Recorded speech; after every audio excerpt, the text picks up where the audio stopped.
Bible अध्ययन का 9वां दिन। उत्पत्ति ग्रंथ अध्याय 18। इब्राहिम मामेर के बलूत के पास दिन तेज गर्मी के समय अपने तंबू के द्वार पर बैठा हुआ था कि प्रभु उसको दिखाई दिया। इब्राहिम ने आंख उठाकर देखा कि 3 पुरुष उसके सामने खड़े हैं। उन्हें देखते हुआ तंबू के द्वार से उनसे मिलने के लिए दौड़ा और दंडवत कर बोला, प्रभु, यदि मुझ पर आपकी कृपा हो तो अपने सेवक के सामने से यूं ही ना चले जाएं। आप आज्ञा दें तो मैं पानी मंगवाता हूँ। आप पैर धोकर वृक्ष के नीचे विश्राम करें। इतने में मैं रोटी लाऊंगा। आप जलपान करने के बाद ही आगे बढ़ें। आप तो इसलिए अपने सेवक के यहाँ आए हैं।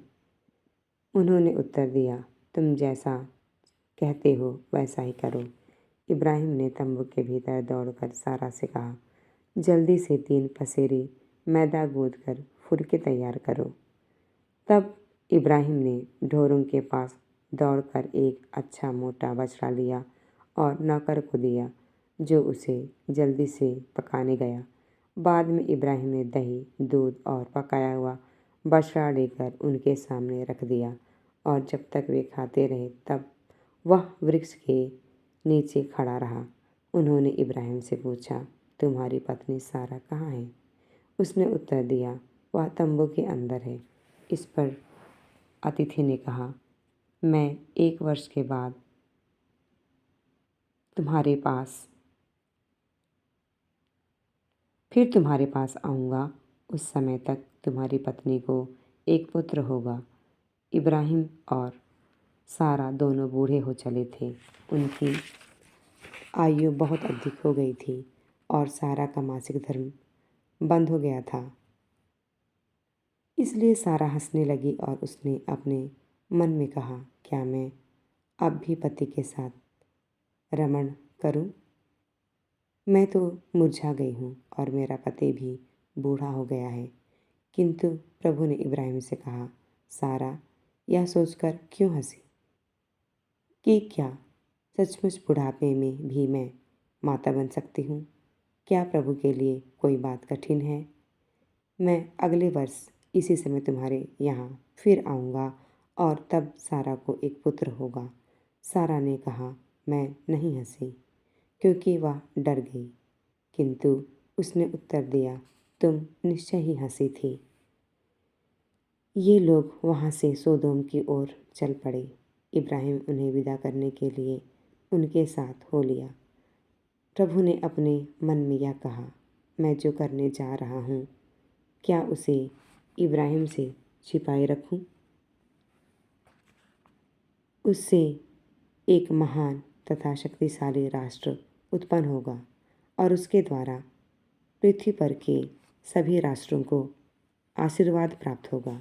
मैंने उसे चुन लिया जिससे वह अपने पुत्र और अपने वंश को यह शिक्षा दे कि वे न्याय और धर्म का पालन करते हुए प्रभु के मार्ग पर चलते रहें।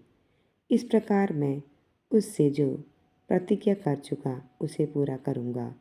इसलिए प्रभु ने कहा, सोदोम और गोमरा के विरुद्ध बहुत ऊंची आवाज़ उठ रही है और उनका पाप बहुत भारी हो गया है। मैं उतर कर देखना और जानना चाहता हूँ कि मेरे पास जैसी आवाज़ पहुँची है उन्होंने वैसा किया अथवा नहीं। वे 2 पुरुष वहाँ से विदा होकर सोदोम की ओर चले गए। प्रभु इब्राहिम के साथ रह गया और इब्राहिम ने उसके निकट आकर कहा, क्या तू सचमुच पापियों के साथ साथ धर्मियों को भी नष्ट करेगा? नगर में शायद 50 धर्मी हैं। क्या तू उन्हें सचमुच नष्ट करेगा? क्या तू उन 50 धर्मियों के कारण जो नगर में बसते हैं उसे नहीं बचाएगा? क्या तू पापी के साथ साथ धर्मी को मार सकता है? क्या तू धर्मी और पापी दोनों के साथ एक सा व्यवहार कर सकता है? तू यह कैसे कर सकता है? क्या समस्त पृथ्वी का न्यायकर्ता अन्याय कर सकता है? प्रभु ने उत्तर दिया, यदि मुझे नगर में 50 धर्मी भी मिले तो मैं उनके लिए पूरा नगर बचाए रखूँगा। इस पर इब्राहिम ने कहा, मैं तो मिट्टी और राख हूँ, फिर भी क्या मैं अपने प्रभु से कुछ कह सकता हूँ? हो सकता है कि 50 में 5 कम हूँ। क्या तू 5 की कमी के कारण नगर नष्ट करेगा?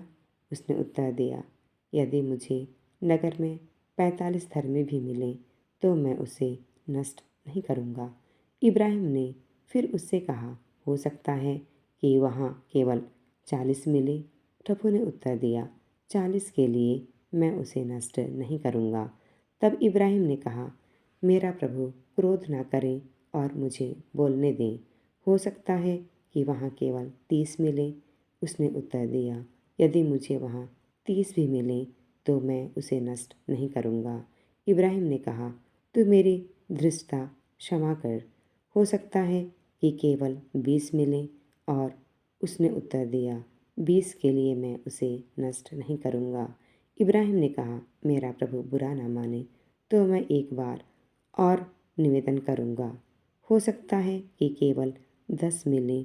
और उसने उत्तर दिया, 10 के लिए भी मैं उसे नष्ट नहीं करूँगा। इब्राहिम के साथ बातचीत करने के बाद प्रभु चला गया और इब्राहिम अपने यहाँ लौटा। उत्पत्ति ग्रंथ अध्याय 19। वे 2 स्वर्गदूत संध्या के समय सोदोम पहुँचे। इस समय लोट सोदोम के फाटक पर बैठा था। उन्हें देखते ही लोट उनसे मिलने के लिए खड़ा हो गया और भूमि पर झुककर उन्हें प्रणाम करते हुए बोला, महानुभाव, आप अपने दास के घर पधारें, यहीं रात बिताएं और अपने पैर धोएं। फिर प्रातःकाल आप उठकर प्रस्थान करें। उन्होंने कहा, नहीं, हम चौक में रात बिताएंगे। परंतु जब उसने बहुत आग्रह किया तब वे उसके साथ उसके घर गए। उसने उनके लिए भोजन तैयार किया, बेखमीरी रोटियां बनाईं और उन्होंने खाना खाया।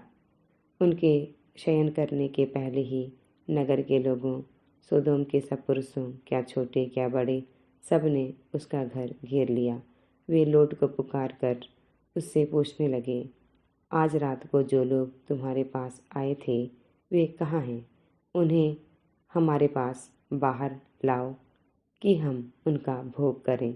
लोट ने अपने पीछे दरवाज़ा बंद कर दिया। उसने बाहर निकलकर उन लोगों से कहा, भाइयों, मैं तुम लोगों से प्रार्थना करता हूँ कि तुम ऐसा कुकर्म ना करो। मेरी 2 कुंवारी बेटियाँ हैं, मैं उन्हें तुम्हारे पास ला देता हूँ और तुम उनके साथ वैसा जैसा चाहो कर लो, किंतु इन आदमियों के साथ कोई कुकर्म मत करना, क्योंकि ये मेरे यहाँ आए हुए अतिथि हैं। इस पर उन्होंने उत्तर दिया, हट जाओ। और बोले, देखो, यह प्रवासी होकर यहाँ आ बसा है, फिर भी हमको उचित अनुचित की शिक्षा देने लगा। हम उनसे भी ज़्यादा बुरा व्यवहार तुम्हारे साथ करेंगे। वे लोट पर टूट पड़े और किवाड़ तोड़ने के लिए पहुँचे ही थे कि उन 2 आदमियों ने अपने हाथ बढ़ाकर लोट को घर के भीतर अपने पास खींच लिया और किवाड़ बंद कर लिया। फिर उन्होंने घर के दरवाजे पर खड़े हुए छोटे बड़े सब लोगों को अंधा बना दिया, जिससे वे दरवाजे का पता नहीं लगा पा रहे थे। उन व्यक्तियों ने लोट से पूछा, क्या यहाँ आपका कोई और भी है? दामाद, पुत्र पुत्रियाँ अथवा नगर का आपका कोई और हो तो उन्हें लेकर यहाँ से निकल जाइए। हम इस स्थान का विनाश करने वाले हैं, क्योंकि प्रभु के पास यहाँ के लोगों के विरुद्ध बड़ी बड़ी दुहाइयाँ पहुँच चुकी हैं। इसलिए प्रभु ने हमें इसका विनाश करने के लिए भेजा है। तब लोट बाहर गया और उसने अपने भावी दामादों से कहा, उठो, यहाँ से बाहर निकल चलो, क्योंकि प्रभु इस नगर का विनाश करने ही वाला है। परंतु दामादों को लगा कि वह उनसे मजाक कर रहा है। स्वर्गदूतों ने यह कहते हुए लोट से अनुरोध किया, जल्दी कीजिए, अपनी पत्नी और अपनी दोनों पुत्रियों को ले जाइए, नहीं तो आप भी नगर के दंड के लपेट में नष्ट हो जाएंगे। वह हिचकता रहा, इसलिए स्वर्गदूत उसकी पत्नी और उसकी दोनों पुत्रियों का हाथ पकड़कर नगर के बाहर ले चले, क्योंकि प्रभु लोट को बचाना चाहता था। नगर के बाहर पहुंचकर वह एक स्वर्गदूत ने कहा, जान बचाकर भाग जाइए, पीछे मुड़कर मत देखिएगा और घाटी में कहीं भी नहीं रुकिएगा। पहाड़ पर भाग जाइए, नहीं तो आप नष्ट हो जाएंगे। लोट ने उत्तर दिया, महोदय, यह नहीं होगा। आपने मुझ पर दया दृष्टि की और मेरी जान बचाकर मेरा बड़ा उपकार किया। यदि मैं पहाड़ पर भाग जाऊं तो मैं विपत्ति से नहीं बच सकूंगा। मैं निश्चय ही मर जाऊंगा। देखिए, सामने की नगरी अधिक दूर नहीं है। मैं वहां शीघ्र ही पहुंच सकता हूं। मुझे वहां शरण लेने दीजिए। वह एक छोटी सी जगह है, मैं वहां सुरक्षित होऊंगा। स्वर्गदूत ने उत्तर दिया, आपका यह निवेदन मुझे स्वीकार है। मैं उस नगरी का विनाश नहीं करूंगा। शीघ्र ही वहां भाग जाइए। जब तक आप वहां नहीं पहुंचेंगे तब तक मैं कुछ नहीं करूंगा। इस कारण वह नगरी सोवर कहलाती है। जिस समय पृथ्वी पर सूर्य का उदय हुआ और लोट सोअर पहुंचा, उस समय प्रभु ने सोदोम और गोमरा पर आकाश से गंधक और आग बरसाई। उसने उन नगरों को, सारी घाटी को, उसके समस्त निवासियों को, उसके सभी पेड़ पौधों को नष्ट कर दिया। लोट की पत्नी ने, जो उसके पीछे चल रही थी, मुड़कर देखा और वह नमक का खंभा बन गई। दूसरे दिन सवेरे ही इब्राहिम उस जगह पहुंचा जहां वह प्रभु के साथ खड़ा हुआ था। उसने सोदोम, गोमोरा और सारी घाटी का पर दृष्टि दौड़ाकर देखा कि भट्ठी के धुएं की तरह भूमि पर से धुआं उठ रहा है। इस प्रकार जब ईश्वर ने घाटी के नगरों का विनाश किया तो उसने इब्राहिम का ध्यान रखा और लोट की रक्षा की। तब उसने उन नगरों का विनाश किया जहां वह रहता था। लोट सोवर में रहने से डरता था, इसलिए वह सोवर से आगे बढ़ा और अपनी दो पुत्रियों के साथ पहाड़ियों पर बस गया। वहां वह अपनी दोनों पुत्रियों के साथ एक गुफा में रहने लगा। तब बड़ी बेटी ने छोटी से कहा, हमारे पिता अब बूढ़े हो गए हैं। इस प्रदेश में ऐसा कोई भी नहीं है जो संसार के लोगों की परंपरा के अनुसार हमारे साथ विवाह करे। आओ, हम अपने पिता को शराब पिला दें और उसी के साथ लेट जाएं, जिससे हम अपने पिता के द्वारा ही अपना वंश बनाए रखें। तब उन्होंने उस रात को अपने पिता को शराब पिलाई और बड़ी पुत्री अपने पिता के पास जाकर उसके साथ लेट गई। उसे यह नहीं मालूम हो पाया कि वह कब उसके साथ लेटी और कब उठकर चली गई। दूसरे दिन बड़ी ने छोटी से कहा, देखो, पिछली रात मैं अपने पिता के साथ लेट गई। आज रात को भी हम उसे शराब पिला दें, तब तुम जाकर उसके साथ लेट जाओ, जिससे हम अपने पिता के द्वारा अपना वंश बनाए रखें। इसलिए उन्होंने उस रात को भी अपने पिता को शराब पिलाई। तब छोटी गई और उसके साथ लेट गई। उसे यह मालूम नहीं हो पाया कि वह कब उसके साथ लेटी और कब उठकर चली गई। इस तरह लोट की दोनों पुत्रियां अपने पिता से गर्भवती हुईं। बड़ी पुत्री को एक पुत्र पैदा हुआ, जिसका नाम उसने मोआब रखा। वह आजकल के मोआबियों का मूल पुरुष है। छोटी पुत्री के भी एक पुत्र पैदा हुआ, जिसका नाम उसने बेन अम्मी रखा। वह आजकल के अम्मोनियों का मूल पुरुष है। अय्यूब का ग्रंथ अध्याय 7। क्या इस पृथ्वी पर मनुष्य का जीवन सेना की नौकरी की तरह नहीं? क्या उसके दिन मजदूर के दिनों की तरह नहीं बीतते?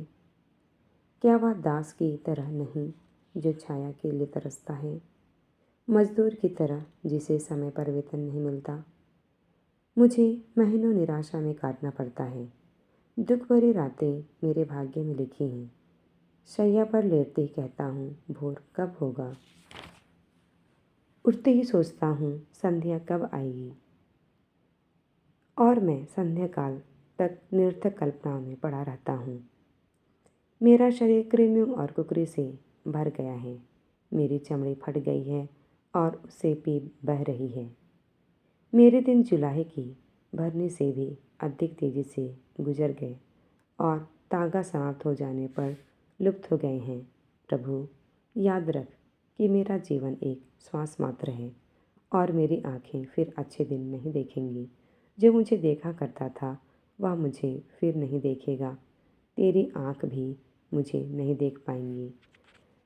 जिस तरह बादल छटकर लुप्त हो जाता है, उसी तरह अधोलोक में उतरने वाला नहीं लौटता।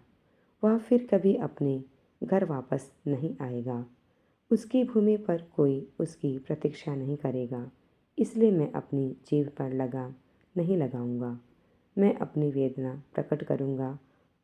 अपनी कटुता से विवश होकर बोलूँगा, क्या मैं समुद्र या भीम का मगरमच्छ हूँ जो तू मुझ पर पहरा बैठाता है? जब सोचता हूँ कि पलंग पर मुझे आराम मिलेगा, शैया पर मेरा दुख हल्का हो जाएगा, तो तू मुझे सपनों द्वारा डराता और डरावने दृश्यों द्वारा आतंकित करता है। यहाँ तक कि फांसी मुझे डुबाती है। जीवन की अपेक्षा मैं मृत्यु की कामना करता हूँ। मुझे अपने जीवन से घृणा हो गई है। मुझे छोड़ दे, मैं तो श्वास मात्र हूँ। मनुष्य क्या है जो तू उसे इतना महत्व दे और उस पर इतना ध्यान रखे। तो प्रतिदिन मेरे उस पर सवेरे उस पर दृष्टि दौड़ाता और प्रति क्षण उसकी परीक्षा लेता है। तू कब मेरी निगरानी करना छोड़ देगा? मुझे कब अपना थूक निगलने का अवसर मिलेगा? मनुष्यों के पहरेदार, यदि मैंने पाप किया तो इससे तुझे क्या? तूने मुझे अपना निशाना क्यों बनाया है? क्यों मैं तेरे लिए भार बन गया हूँ? तुझे मेरा अपराध असहाय क्यों है? तू मेरा दोष अनदेखा क्यों नहीं करता? क्योंकि मैं शीघ्र ही मिट्टी में मिल जाऊंगा। तू मुझे ढूंढेगा परंतु मैं शेष नहीं रहूँगा। अय्यूब का ग्रंथ अध्याय 8। इसके उत्तर में शूही बिलदद ने कहा, तुम कब तक ऐसी बातें करते रहोगे? तुम्हारे शब्द प्रचंड वायु जैसे हैं। क्या ईश्वर न्यायभ्रष्ट करता है? क्या सर्वशक्तिमान अन्याय करता है? तुम्हारे पुत्रों ने उसके विरुद्ध पाप किया और उसने उन्हें पाप का दंड दिया। यदि तुम ईश्वर की शरण जाओगे, यदि तुम सर्वशक्तिमान से प्रार्थना करोगे और यदि तुम निर्दोष और निष्कपट हो, तो वह तुम्हारी रक्षा करेगा और तुम्हें न्याय दिलाएगा। तुम्हारा भविष्य इतना उज्जवल होगा कि तुम्हारी पिछली दशा बहुत साधारण लगेगी। पुरानी पीढ़ियों से पूछो, पूर्वजों के अनुभव पर ध्यान दो। हम तो कल के हैं और कुछ नहीं जानते। हमारा जीवन पृथ्वी पर छाया की तरह बीतता है, किंतु वे तुम्हें शिक्षा देंगे और समझाएंगे। वे अपने अनुभव की चर्चा करेंगे। क्या पटेर कछार के बिना उग सकती है? क्या सरकंडा पानी के बिना पनप सकता है? हरा सरकंडा कट जाने से पहले भी अन्य घासों की अपेक्षा जल्दी सूख जाता है। यही हाल उन सब का होता है जो ईश्वर को भूल जाते हैं। इसी प्रकार विधर्मी की आशा नष्ट हो जाती है। उसका भरोसा तंतु की तरह है और उसकी आशा मकड़ी के जाले की तरह। वह अपने घर का भरोसा रखता किंतु टिक नहीं पाता। वह उस पर हाथ रखता किंतु वह ढह जाता है। वह पौधे की तरह धूप में हरा भरा है। उसकी टहनियाँ पूरी वाटिका में फैली हैं। उसकी जड़ें पत्थरों से भी चिपकती हैं। वह चट्टानों के बीच भी पनपता है, किंतु जब वह उखाड़ा जाता तो उसका पुराना स्थान उसे अस्वीकार कर देता है। देखो, उसका भाग्य यही है। उसके स्थान पर दूसरे पौधे उग जाते हैं। देखो, ईश्वर न तो निर्दोष व्यक्ति का परित्याग करता और न विधर्मी को सहारा देता है। तुम्हारे चेहरे पर फिर हंसी खिल उठेगी और तुम्हारे होंठ आनंद के गीत गाएंगे। तुम्हारे शत्रु लज्जित होंगे और दुष्टों के तंबू उखड़ जाएंगे। स्तुति ग्रंथ अध्याय 2 1-5। पुत्र, यदि तुम मेरे शब्दों पर ध्यान दोगे, मेरी आज्ञाओं का पालन करोगे, प्रज्ञा की बातें कान लगाकर सुनोगे और सत्य में मन लगाओगे। यदि तुम विवेक की शरण लोगे और सद्बुद्धि के लिए प्रार्थना करोगे, यदि तुम उसे चांदी की तरह ढूंढते रहोगे और खजाना खोजने वाले की तरह उसके लिए खुदाई करोगे, तो तुम प्रभु भक्ति का मार्ग समझोगे और तुम्हें ईश्वर का ज्ञान प्राप्त होगा। सदोम और गोमेरा का विनाश। आइए हम एक पल के लिए ईश्वर से प्रार्थना करें, जिन्होंने इस शब्द के माध्यम से हमसे बात की। हे ईश्वर, हम आपके वचन के माध्यम से हमसे बार बार प्रेम पूर्वक बात करने के लिए आपको धन्यवाद देते हैं। सोदम का गंभीर पाप और इब्राहिम की उसके लिए हस्तक्षेप करने की इच्छा। ईश्वर, लूत अपने लालच के कारण खुद को जिन संकटों में पाता है और उसके लालच के परिणाम स्वरूप बुराई में वृद्धि, आपने इस शब्द के माध्यम से हमें सब कुछ समझाने में मदद की है। क्या आप हमें वचन के इस पाठ के माध्यम से उन त्रासदियों को देखने की अनुमति दे सकते हैं जो हम अपनी मानवीय कमजोरियों, अपनी अज्ञानता, अपनी लापरवाही में झेलते हैं। हम आपको धन्यवाद देते हैं। हमें फिर से अपनी कृपा से भर दे। आपकी उपस्थिति सदैव हमारे साथ रहे। यीशु के नाम पर आमीन। प्रियजनों, आज हम जो अंश पढ़ते हैं वे कुछ बहुत ही भयानक मानवीय कमजोरियों, पापों की ओर इशारा करता है। जब सोदोम और गोमेरा का पाप अपने चरम पर पहुंच जाता है तो सोदोम और गोमेरा न्याय करने आते हैं। इन अध्यायों में हम ईश्वर से मिलते हैं जो विनाश करने आता है। सोदोम का पाप उन 4 पापों में से एक है जो बाइबल और कैथोलिक कैटेकिज्म के संदर्भ में ईश्वर के सामने प्रतिशोध की गुहार लगाता है। जब परमेश्वर इस पाप को बढ़ाने वाले सोदोम के विरुद्ध न्याय लेकर आता है तो इब्राहिम एक सुंदर हस्तक्षेप कर रहा है। हम सोदोम के विनाश को पहचानते हैं। जब इब्राहिम कदम दर कदम परमेश्वर से प्रार्थना करता है, जब इब्राहिम को आश्वासन मिलता है कि यदि 10 भी धर्मी लोग हैं, वे भूमि को नष्ट नहीं करेगा। हमें एहसास है कि 10 धर्मी लोग भी भूमि को नष्ट नहीं करेंगे। वहाँ नहीं था। जब हम इब्राहिम को ईश्वर के साथ बातचीत करते हुए पढ़ते हैं तो हमारा सामना एक ऐसे ईश्वर से होता है जो पापियों के लिए मध्यस्थता मंत्रालयों को प्रोत्साहित करता है। ये पद मध्यस्थ मंत्री की भूमिका को संदर्भित करता है, जिसका अर्थ है कि इब्राहिम ईश्वर के सामने खड़ा था। अब लूत को क्या हुआ? धन का आकर्षण केवल भूमि की उर्वरता को देखता है। सोदोम और गोमेरा वे स्थान था जिसे लूत ने केवल अपना दिल इस पर केंद्रित करके चुना था। लूत की आंखें भूमि में अनैतिकता की गहराइयों को देखकर अंधी हो गई। जब उसने भूमि को केवल धन के लिए चुना, और लूत के लिए इसका दुखद परिणाम क्या है?